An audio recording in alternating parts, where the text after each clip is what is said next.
Going back to the case study on the 1987 elections in Haryana, do you recall that a total of 9... The first step in the election process is to divide the entire country, or, for example, for the Lok Sabha elections,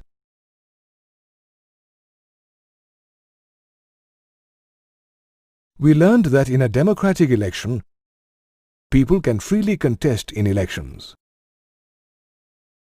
The election system in India also... The process of nominating the candidates for an election begins with political parties nominating their candidate. The candidate nominated by a party uses its symbol. Every contestant then needs to fill up a nomination form.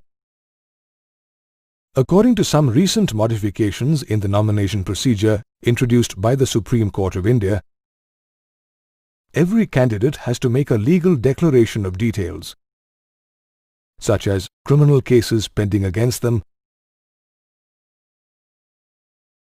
The key purpose of an election is to allow their people to choose their representatives in a free and fair manner.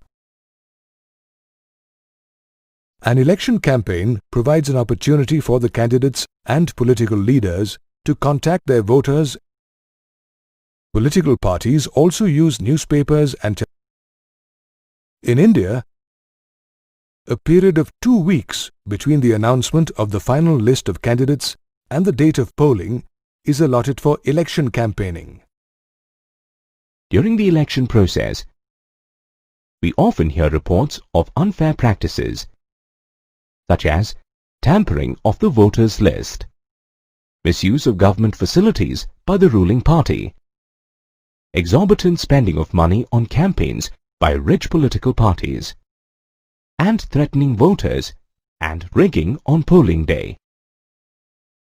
Although some of these reports are true, in a vast country like India, no political party can win an election through such unfair practices alone. India has a democratic election system. The election system in India is controlled and governed by an independent and very powerful body called the Election Commission, or EC. The Election Commission in India is equivalent to the judiciary. The EC is headed by the Chief Election Commissioner, who is assisted by several election commissioners. Under the guidance of the Chief Election Commissioner, the Election Commission of India performs several functions, starting from the announcement of the elections to the final declaration of the result.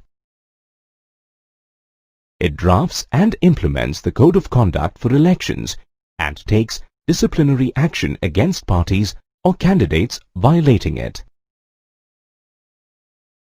At the time of elections, the Election Commission is authorized to advise the government on decisions affecting the election and also control the transfer of government officials across departments and roles.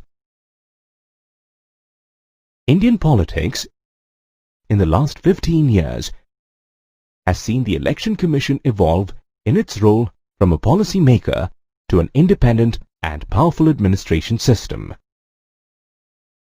The Election Commission has the power to order a re-poll in case it finds evidence of unfair practices during polling. Another method to ensure that an election is democratic is to analyze the pattern of public participation.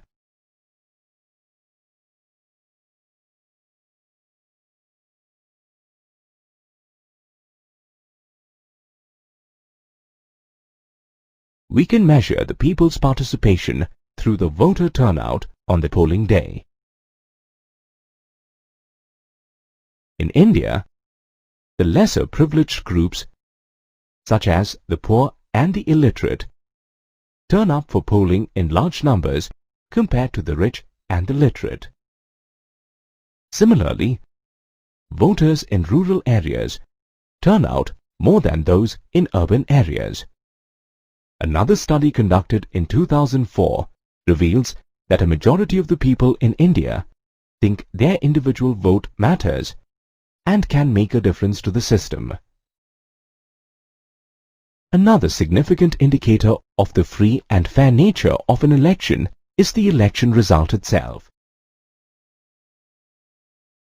In India, an average of about 50% of the sitting MPs and MLAs lose the election.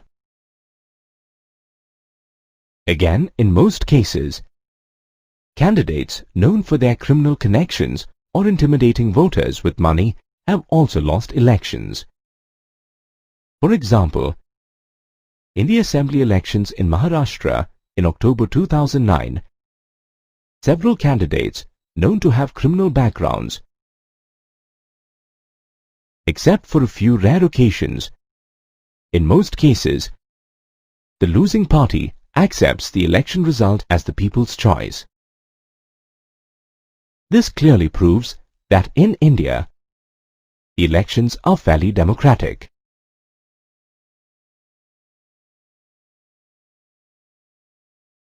However, conducting a free and fair election has several challenges.